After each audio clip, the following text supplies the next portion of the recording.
while Jeffrey Epstein was arrested. So why do we still know nothing about him? Well, we're finding out tonight some answers. The Wall Street Journal just got its hands on Jeffrey Epstein's private calendar, and it was a lot more suspicious than Brett Kavanaugh's.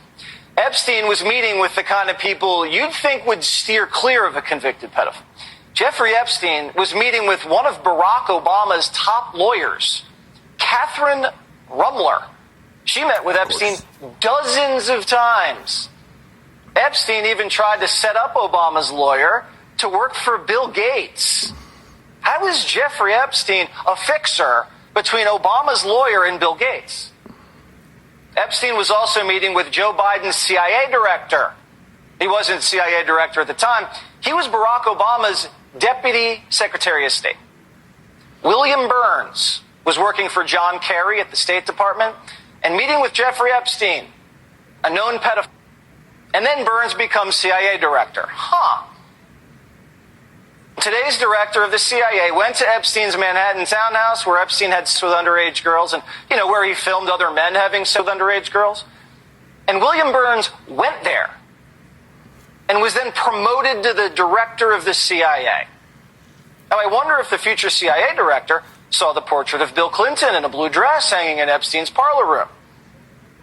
A few years later, Epstein was arrested and then himself in a jail cell while security cameras just happened to not be working and the replacement guards just happened to fall asleep. And 2 years later, Biden just happens to pick William Burns to run the CIA. So what are we supposed to think? It's never been more clear. Epstein was an intelligence asset. Not only was he working for the CIA, Israeli intelligence, maybe even Russia intelligence. So was the American government allowing an asset to traffic and molest teenage girls all over the world for intelligence? Yeah. Were we allowing Epstein to commit crimes against children for blackmail material? Yeah.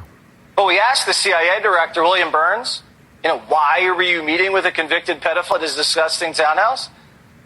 And the CIA director said this: the director did not know anything about him, other than that he was introduced as an expert in the financial services sector and offered general advice on transition to the private sector. They had no relationship.